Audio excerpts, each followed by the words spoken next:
Okay, so this is the raw system. So the main thing to keep in mind with it is just so this is all you're going to be like your blood pressure. So first of all, you're going to start with renin and angiotensin, or angiotensinogen. It's confusing, but so renin is going to break down the angiotensinogen, and that's going to be called angiotensin 1 is what you're going to have left over from that. And then angiotensin 1, that's going to get broken down into angiotensin 2, and then angiotensin 2 is going to get broken down further into ADH and aldosterone, and ADH and vasopressin. You might hear vasopressin like in terms of like ADH or antidiuretic hormone. They just mean the same thing. In your ADH and aldosterone, that's going to be what's causing you to have like a higher blood pressure. So your blood pressure, what's going to cause this increase? It's going to be caused by an increase in potassium excretion, and you're going to have a more reabsorption of sodium in fluids. So you have more sodium in fluids, you're going to have a higher blood pressure, especially with like the lost potassium. So this is what I have about like heart failure. So the meds that you are going to want to try to keep in mind that like treat heart failure would be like ivabradine. I'm probably gonna butcher some of these names, but empagliflozin, dopamine, furosemide, epinephrine, angiotensin receptor, or like ARNI is what it stands for, or like the abbreviation of it. Digoxin, vasopressin, milrinone, spironolactone, and hydrochlorothiazide. Those are all going to treat heart failure. I would just try to remember, because like there's no real way of remembering what each and every single one of these will do. So I would just try to remember which ones treat what problem. So these are all going to treat heart failure. And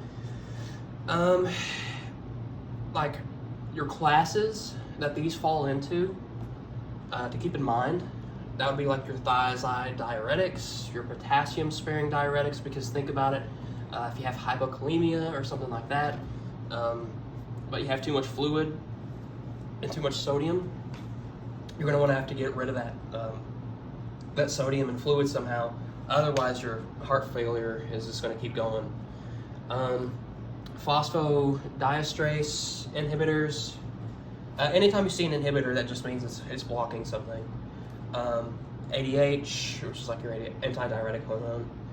Loop diuretics, sympathomimetics, HCN blockers, cardioglycosides, which would be like your digoxin, or digitalis would be like your generic name. ARNI, and adrenergic agonist. And your digoxin level, you're going to want that to be like 0.5 to 0.2.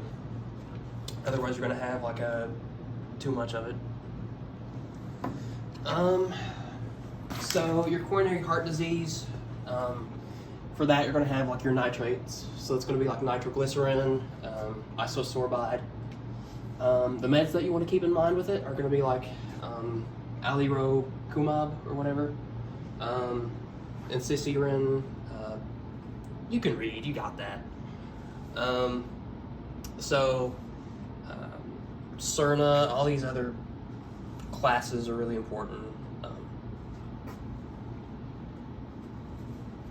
Hypertension, you're going to have like your alpha and beta 1 receptors. Those are all going to treat your hypertension. Another thing to keep in mind is that like your calcium channel blockers, those are also going to help with like treating your hypertension. So the main meds to keep in mind when it comes to treating hypertension would be like your doxozin or whatever it's called, eplerenone, losoftan, nifedipine. And nifedipine, the way to remember any calcium channel blocker is remember that they always end with pine or pine. These all treat hypertension, all those classes. Another thing to keep in mind, ACE inhibitors, if you follow me back here. So the way your ACE inhibitors work is they block your angiotensin 1 to being blocked, or to being like further broken down into angiotensin 2. A lot of your hypertensive meds, you can like understand and comprehend them just by using the raw system. So like your renin inhibitors, that's just going to prevent your renin from breaking down angiotensinogen. And that's going to keep your blood pressure at like normal levels. But I'm going to come back here.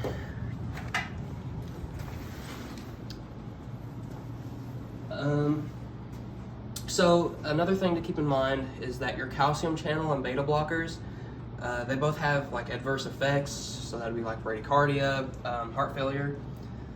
Those are both available for like PO or IV route. You'd want to monitor like your EKG and cardiac assessment.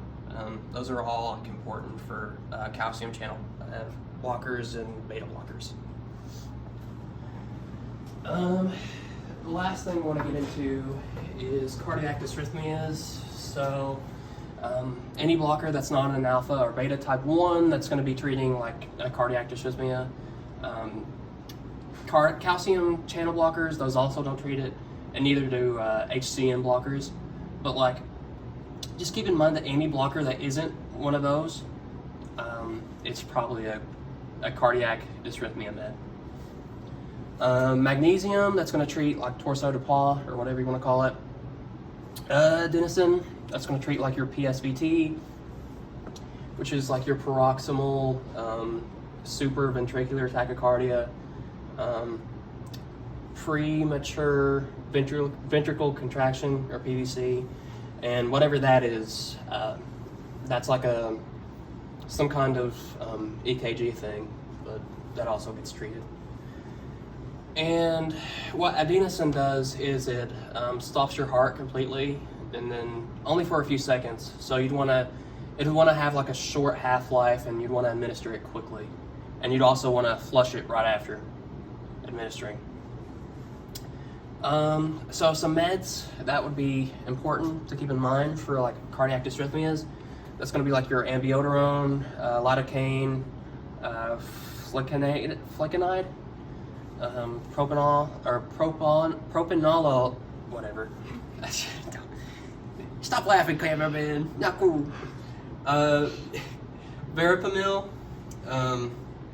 So that's going to be like all your meds to treat cardiac dysrhythmias, and those are going to fall into the classes of like adenosine, atropine, any blocker that's not a beta 1 or alpha 1 blocker, just about. So this is separate. This is the last thing I'm going to get into. Most cardiac meds, those are going to cause like lithium toxicity. Your normal lithium range is going to be like 0.6 to 1.2. If it's mild, you'll have like 1.2 to 2.5 if you have like lithium toxicity. Moderate, that's going to be like 2.5 to 3.5, and then severe is going to be 3.5 plus. And then lastly, NSAIDs, a lot of them are going to decrease the effects of most cardiac meds. Not all, but most. Yeah. Say hi to Braxton.